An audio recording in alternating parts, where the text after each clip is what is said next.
Welcome to Love Lies Chronicles. Support the channel by liking, commenting, and subscribing. I promise even more interesting stories. I used to think marriage was about rhythm. Not just routine, but rhythm, like the unspoken way two people fall into step. You get up, you take turns making coffee, one handles the bills, the other does the groceries. You share a look at the door when guests leave, the kind that says thank God they're gone. You build something silent and dependable, like a heartbeat you don't notice until it skips. For 9 years, that rhythm was everything to me. I'm not one of those loud, alpha types. I don't punch walls. I don't throw tantrums. I show up. I carry the weight. I take pride in being the kind of man you don't have to second guess. Quiet, steady, safe. And for a long time, I thought that was enough. But eventually, she stopped dancing. Her name is Alina. We met during a leadership seminar our companies had sent us to, one of those HR-branded retreats with beanbag chairs and icebreaker games where you're supposed to connect and grow. I remember she wore this charcoal blazer with thin pinstripes, and every time she laughed, she'd cover her mouth like she was embarrassed by the sound. I loved her immediately. And for the first few years, she was everything I thought she'd be: warm, driven, incredibly smart. She'd plan our weekend trips down to the playlist. We had those silly traditions couples adopt: lemon scones on Sundays, homemade pasta every third Friday. She made the mundane feel sacred. But life shifts. Work piled up. Her firm demanded more travel.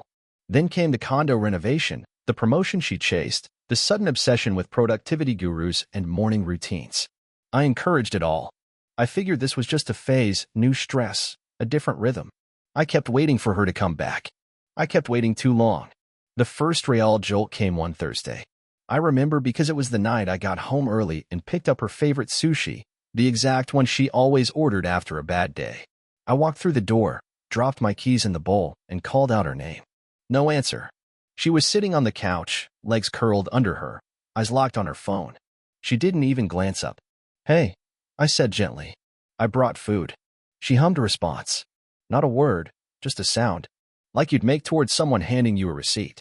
I watched her scroll for a minute, the blue light reflecting in her eyes like it mattered more than I did. I set the bag on the counter and went to our room to change. That's when it hit me. I hadn't touched her in over a month. Not really. Not in that way where you pull someone close just to feel your skin against theirs, just to remind each other that you're still here. So later that night, I tried. Nothing forceful. Nothing dramatic. I slid into bed, reached out, let my fingers trail along her arm. She flinched. Not because she was startled, but because it felt like an interruption. I pulled my hand back, rolled away, laid awake staring at the ceiling while she drifted off without a word. That was 3 months ago. From then on, everything felt like paper. Thin, fragile. You touch it wrong and it tears. I'd come home to silence. Sometimes she'd already eaten. Sometimes she wouldn't speak unless I asked a direct question, like she was on some silent retreat I hadn't been invited to. And when she did speak, it was clipped, measured. Like everything I said was an annoyance, or worse, a demand. And here's the thing, I never made demands. I washed the dishes. I booked the flights. I organized her father's birthday dinner. I paid the mortgage early. I carried her stress when she was overwhelmed, and her silence when she didn't want to talk. I waited, patiently, quietly. I waited for my wife to return to me. But then came the night that ended all of that. It was late. We both had long days. I tried to break the tension between us, lightly, gently. I don't even remember exactly how I phrased it. Something like, "I miss us," or maybe we could take a weekend trip. She didn't look up from her mirror, just kept brushing her hair, eyes on her reflection. "I'm tired, Derek," she said flatly. "I know," I replied, softly. "I'm not trying to pressure you. I miss being close to you. It's been months." She dropped the brush onto the vanity with a loud clatter and turned around. "God, Derek, you're so clingy lately." That stunned me. Clingy. I repeated, unsure if I'd heard her right. She crossed her arms. "I'll be intimate with you only when it suits me, not when you want me to be." The room went silent. She stood there, arms folded, like she'd just declared something brave, something feminist, something powerful. And maybe she thought it was. But in that moment, all I saw was someone trying to weaponize the one thing that used to bind us, the thing that once brought us laughter, safety, passion, comfort. She thought I'd plead, that I'd come undone, that I'd scramble to please her or offer some half-hearted apology for daring to want my wife. But I just smiled. Not a fake smile. Not sarcastic. A real one. Then I turned. Walked out of the bedroom. Closed the door behind me. No words. No fight. No threats. I went downstairs. Sat on the couch in the dark. Just listened to the hum of the refrigerator and the dull echo of my heartbeat finally finding its own rhythm again. She thought I'd be back in a few hours. She had no idea I'd already left. Not the house. Just her. The funny thing about detachment is how quiet it is. It doesn't come with slammed doors or screaming matches or some dramatic speech. It creeps in slowly, like fog on a field. One day you look around, and everything's still there. The furniture, the framed photos, the smell of her perfume on the pillow, but it feels like you're visiting a memory, not living a life. That's how it felt the morning after she told me she'd be intimate only when it suited her. She came down late, hair damp from a shower, wearing one of her soft old sweaters like nothing had happened. I was making coffee, already dressed for work. "Did you move the laundry basket?" she asked, like that was the most important thing in the world. "No," I replied. She shrugged and wandered off, already on her phone. Not a single word about what she'd said the night before. No acknowledgement. No regret. I realized then she thought she'd won. She believed I'd sulk, simmer, beg. And when I didn't, she assumed I'd just accept it. She didn't know me at all anymore. In the weeks that followed, I became the ghost she thought she wanted. I stopped asking. Stopped initiating. Stopped trying to get her attention. I became polite, detached, even cheerful in a way that unsettled her. I'd still make the coffee. Still take out the trash. Still pay the bills. But the warmth was gone. I wasn't cold. I wasn't cruel. I was simply done. And when a man is done, he doesn't burn the house down. He quietly builds an exit. She started noticing, of course. At first, it was little things, my silence at dinner, the way I stopped texting her during the day. Then she started fishing. "You've been quiet lately," she said one evening as we sat on opposite ends of the couch. "I've been thinking," I answered. "About what?" I looked at her, really looked. And for the first time in months, I didn't feel anything. Not anger. Not longing. Just clarity. "About what matters to me," I said. She blinked like I'd spoken in a different language. Then she changed the subject. Something about a new Pilates instructor who was apparently too flirty. It was almost comical. Around that time, I started noticing things. Or maybe I just started admitting what I'd been avoiding. She took longer to get ready for work. Makeup she hadn't bothered with in months, new bras folded neatly in her drawer, a new perfume that didn't smell like anything I'd ever bought her. She started staying late at the office, claiming client meetings that seemed too frequent for someone in HR. Her phone was always face down. Her laptop password changed. And she stopped touching me completely. Not even in passing. I'd walk by her in the hallway, and she'd flinch not from fear, but from discomfort, like I was a reminder of something she didn't want to face. One night, I noticed her lying on the couch, texting. She had this soft, secret smile on her lips. Not a smirk. Not a sarcastic grin. But that kind of smile that's only meant for someone who makes you feel alive. I'd seen her wear that smile before. Years ago. When she still looked at me like that. She didn't hear me approach, so I just stood there, watching her, wondering who was on the other end of that message. Then I walked away, quietly, like I always did. No confrontation. No suspicion. I didn't want to fight. I wanted the truth, and I was going to find it my way. That's when I started watching the bank activity. Just little things at first. A $79 charge at a boutique hotel downtown. A second Uber ride billed to her card at 1:10 a.m. on a night she claimed to be working late. A receipt for lingerie tucked between grocery coupons. I never asked her about it. I just took notes. Started a file on my cloud drive. Saved screenshots. Dates. Times. Transactions. I wasn't planning revenge, at least not then. I just knew I needed to stop playing the fool in someone else's story. The final push came from her iPad. She forgot to log out. One afternoon while she was out with friends, I opened it to check the news. Her messages were still open. I wasn't even trying to snoop, but the moment I saw the name, Eli, my stomach sank. Eli wasn't one of her girlfriends. He wasn't even from her workplace. He was her new personal trainer, the one she said was too intense and only good for stretching routines. Turns out he was good for other things, too. I didn't even have to dig deep. Their texts weren't romantic, not exactly, but they were warm, familiar. Inside jokes, personal complaints, casual flirtation that left no room for doubt. He called her firecracker. She called him her little escape. And then, buried between memes and music recommendations. I found it. Can't wait for next Friday. Same room. Same room. I stared at that message for a long time, trying to decide what I felt. Rage? Betrayal? No. I felt free. Not because I was happy, but because I finally knew the truth. She had built this cold war between us like it was justified. Like I was the needy one, the broken one, the man begging for something she had already given to someone else. That night, she walked in and gave me the usual non-committal nod, acting like we were just two roommates passing through the same space. I nodded back, said nothing, but inside, I was done playing defense. She didn't know it yet, but the game was already over. And this time, I wasn't the one who lost.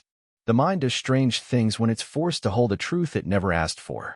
You'd think discovering your wife is emotionally, or maybe physically, involved with someone else would trigger an explosion.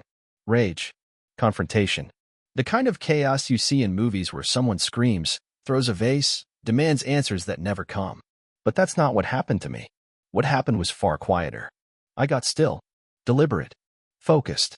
Because now, I didn't just suspect. I knew. I had the dates, the texts, the hotel receipts.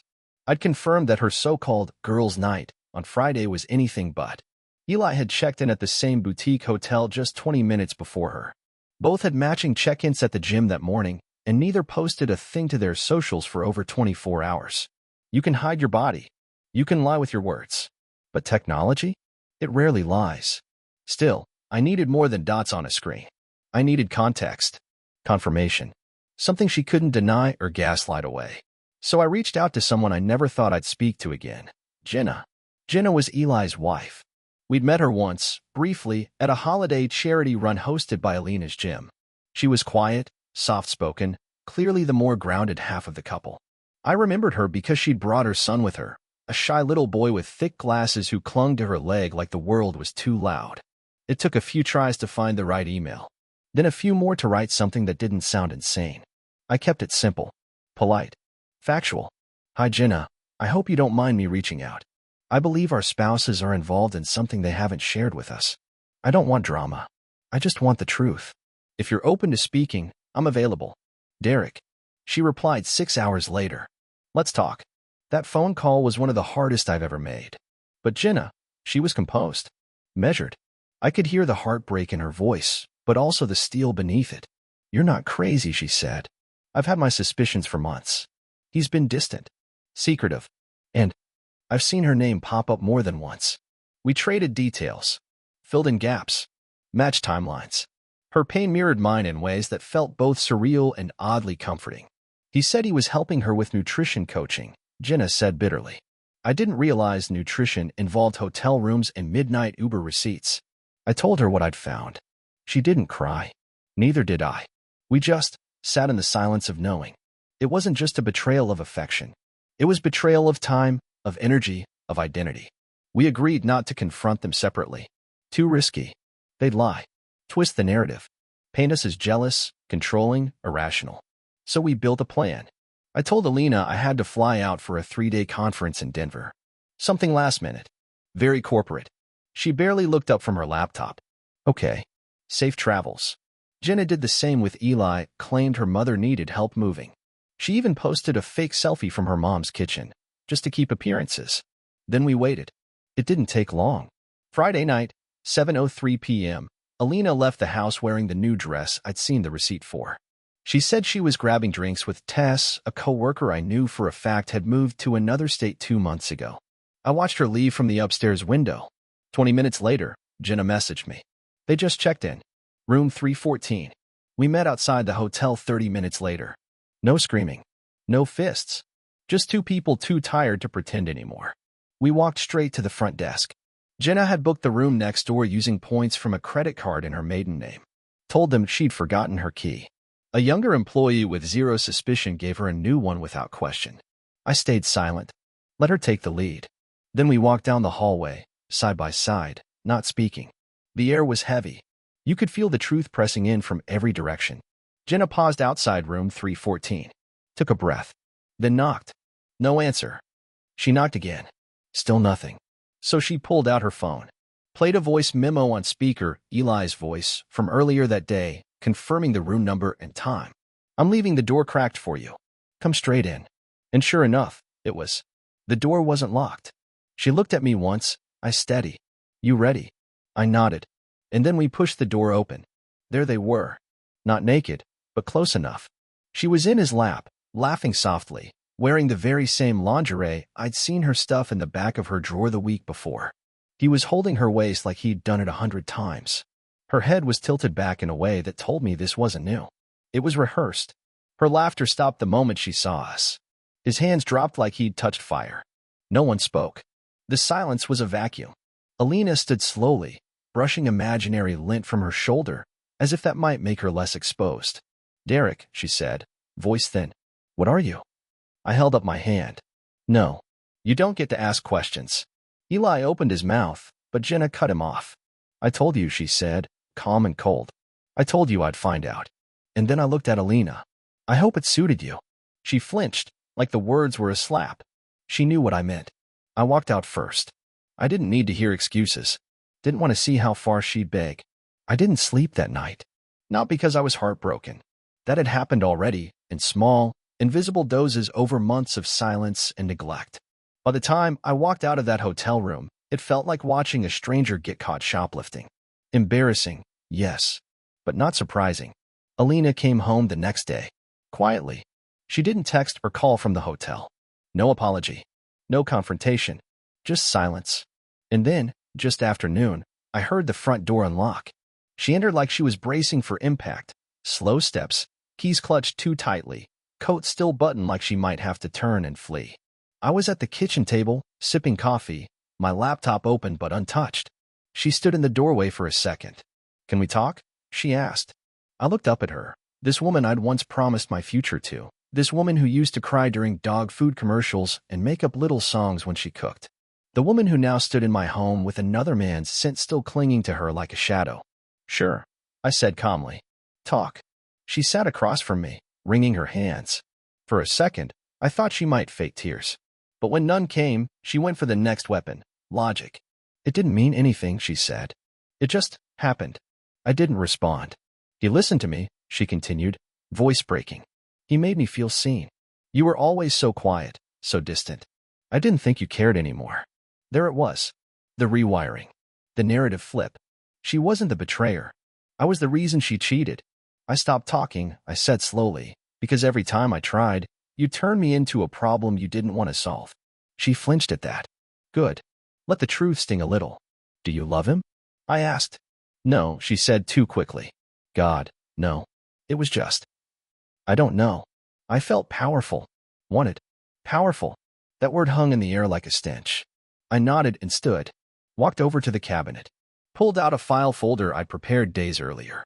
Set it gently in front of her. What's this? My proposal, I said. She opened it. Inside were neatly organized pages, copies of our bank statements, her hotel receipts, her text logs from the iPad, and a basic divorce outline. No traps. No inflated demands. Just a clean, factual roadmap out. Her mouth opened, then closed. You want to end this? You ended it, I replied. I'm just formalizing it. She stood abruptly, knocking the chair back. This is insane, Derek. We can work through this. People come back from worse. No, I said. They don't. Not when there's contempt. I made a mistake, she said, voice rising. One mistake. I almost laughed. Not because I found it funny, but because I finally saw her, really saw her. She hadn't just cheated. She'd weaponized intimacy, used it like a leash, withheld affection as punishment until she could give it to someone else without guilt. And the worst part? She thought she still had power. But the moment I smiled and walked out of that bedroom weeks ago, she lost it. I walked past her toward the hallway. I'll give you time to review everything, I said without turning back. We can talk to the mediator next week. No lawyers. No courtroom drama. And if I refuse, she snapped. I turned to face her. That would be a mistake, I said, calm as ever. Because I'm not just prepared to end this. I'm prepared to expose everything if you make this ugly. Financial fraud. Evidence of the affair. You know I document everything. Her jaw tensed. She knew I wasn't bluffing. I'd always been detail-obsessed. Quiet, yes, but meticulous. Then her voice softened, desperate now. What about us? What about the life we built? I looked around the kitchen, At the empty wine glasses on the shelf, the half-dead orchid she used to obsess over, the fridge calendar that hadn't been updated in 3 months. What life? She didn't answer. I walked upstairs, grabbed my weekend bag, and packed enough for a few nights. Before I left, I turned back and said the words that had haunted me since she first spoke them. "You told me you'd be intimate with me when it suited you." She stared at me, frozen. "Well," I said, walking to the door, "it doesn't suit me anymore." And then I left her with the quiet she always claimed to want. Except now, it wasn't peace. It was consequence. I stayed with my brother for the first few nights. He didn't ask questions. Just gave me the spare key, a cold beer, and a nod that said, "You don't owe anyone an explanation until you're ready." That kind of quiet understanding felt like fresh air after months of breathing through a straw. Alina texted a few times. The first message was clipped, formal. "We should talk." The next was softer. "I miss you. I'm sorry." And then came the guilt trip. "You're throwing away years of marriage over one mistake. We can fix this. You always said we were a team." I didn't respond. I didn't block her, either. She needed to feel that silence, the same silence she once weaponized against me. Only now, it wasn't indifference. It was distance. And there's a difference. Indifference is a Cold War. Distance is escape. Within the week, I had a meeting set with the mediator. She showed up in a pale blouse, her hair straightened, makeup subtle, trying to wear the version of herself that used to disarm me. But it didn't work anymore. She tried appealing to sentiment. "Remember our road trip to Portland?" she asked softly. "You pulled off at that overlook just to see the fog lift off the trees. You said it was the most peaceful you'd ever felt." I nodded. It was. She waited. But I didn't offer more. Because even the most beautiful memories rot if you leave them in a house full of lies. She signed. She hesitated, of course, tried bargaining over the condo, the joint account, even the dog we'd adopted during lockdown. But I came prepared. Paper trails. Screenshots. Statements. I wasn't cruel, I was clinical. And I think that shook her more than anything else. Because she realized. I wasn't bluffing. I wasn't broken. I was done. The mediator commented, at one point, that we were surprisingly civil. What he didn't understand is that by the time a man gets quiet, by the time he stops raising his voice and starts raising his standards, the damage isn't fresh, it's fossilized. It took 2 months to finalize everything. She kept delaying, as if the longer she stalled, the more likely I was to change my mind. But the man she'd once known, the one who stayed hopeful, patient, soft, was already gone. I moved out permanently and closed the door on that chapter without looking back. Jenna, Eli's wife, divorced him too. She filed faster, more fiercely than I did. Full custody. A restraining order after he tried to show up at her workplace. She messaged me once, not for closure, but gratitude. Said it felt good to finally be seen. To finally act. I agreed. It took time, of course. Rebuilding a life does. But the strange thing was, it wasn't as hard as I thought it would be. I kept waiting for the sadness to hit me like a wave. But it never did. I think the grief had already happened, and the countless nights I'd gone to bed feeling unwanted, the mornings I'd made coffee for someone who wouldn't even make eye contact, the slow, quiet bleed of watching your marriage become a performance you're not invited to anymore. So no, I didn't miss her. What I missed was who I used to be, before I bent myself out of shape to hold together something she was already tearing apart. Months later, I ran into her at the pharmacy. She looked thinner, tired. Wore sunglasses indoors, even though it was cloudy. She smiled, cautiously. "Hi," she said. "Hey, have you been?" "Better," I said simply. She hesitated, then asked, "Do you ever think about us?" I didn't even pause. "Only when I'm grateful." That was the moment it really hit her. The final punch she never saw coming. She thought I'd hate her forever. She thought I'd cry, or rage, or carry her name like a wound. But I didn't. I healed. She once told me she'd be intimate with me when it suited her. And now? It doesn't suit me anymore. And neither does she. Dear listeners, please share your thoughts in the comments, and do not forget to like, share, and subscribe to the channel.